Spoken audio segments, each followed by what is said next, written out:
আকবার, আল্লাহু আকবার, লা ইলাহা ইল্লাল্লাহু আল্লাহু আকবার, আল্লাহু আকবার। আমি আল্লাহর কাছে আসে না, আসে তোমাদের দিলের তাকওয়া, কত মহব্বতে, কত ভালোবেসে, কত ত্যাগে, কত সতর্ক থেকে, কত সচেতনতা সহকারে তুমি এই কুরবানিটা দিলে, সেই ভালোবাসাটাই আমার কাছে পৌঁছে।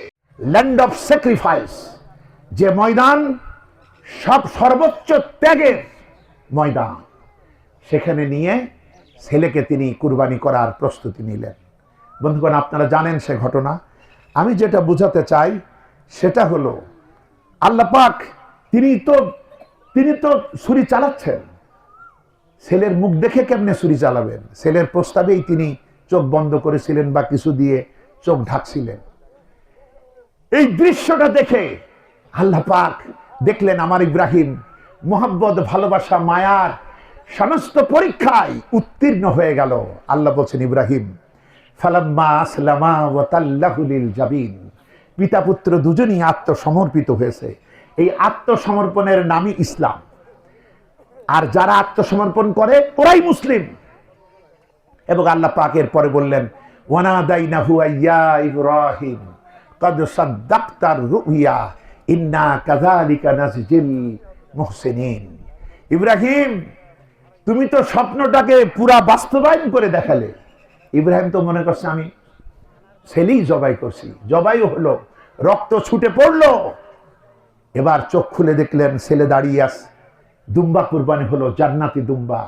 আল্লাহ পাক কিভাবে পরীক্ষা নিলেন, এই অমানবিক বিষয়টাকে কি মানবিক আকারে দিয়ে বিশ্বব্যাপী ছড়িয়ে দিলেন, যে স্রষ্টার প্রতি, রবের প্রতি, ইলাহের প্রতি ইব্রাহিমী মহব্বত, ইব্রাহিমী ঈমান কেমন হয় তাকায় দেখ। সেইটাকে স্মরণ করি আজকে আমরা পশু কুরবানি করি। বন্ধুগণ, মহানবী বলেছেন, ইবনে মাজার হাদিস, এখানে তিনি বলেছেন যে যারা সামর্থ্য থাকা সত্ত্বেও কুরবানি করে না, ওরা যেন আমার ঈদগাতে না আসে। আমরা যদি ঈদের আগে যে অতিরিক্ত খরচ করি, বাজার ঘাট, এটা ওটা, ফ্যাশন, নানাভাবে আমাদের মায়েরা বোনেরা এত কিছু করেন, যারা এইগুলা করে, এইটা একটু আমরা যদি একটু নিয়ন্ত্রণ করি তাহলে কুরবানিটা কিন্তু অনেকের হয়ে যায়। সেজন্য দিকগুলো আমাদের মাথায় রাখতে হবে। কারণ পৃথিবীতে আমরা মুসলমানরা এই ত্যাগের মাধ্যমে আনন্দ উদযাপন করি। গোটা জগতের আর সব আনন্দ উদযাপন করে ভোগের মাধ্যমে, আমরা করি ত্যাগের মাধ্যমে। এজন্য শেষ কথা বলতে চাই যে আজকে যখন আমরা পশুর গলায় ছুরি চালাবো, কয়েকটি বিষয় আমাদের খেয়াল রাখতে হবে। একটা হলো ছুরি যেন খুব ধারালো হয়। ইসলাম একটা পশু, তার কষ্টটাও সহ্য করে না। নবী দেখছেন এক সাহাবী একদিকে ছাগল বা বকরি বা দুম্বা পেড়ে ফেলেছে, আর একদিকে ছুরি ধার করছে। নবীজি বলেন, এই তুমি কি একটা প্রাণীকে দুইবার জবাই করতে চাও? আল্লাহুম্মা সুরমান নাসারা দীনা মুহাম্মদ ওয়াজালনা মিন দিয়েছিল। অবশ্যই ভালো লাগে কাজের। ربنا لا تزغ قلوبنا بعد إذ هديتنا وهب لنا من لدنك رحمة إنك أنت الوهاب رب ارحمهما كما।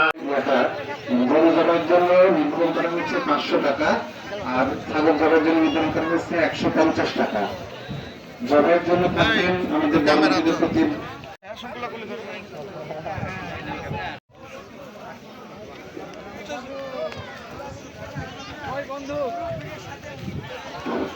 সম্মানিত মুসলমান।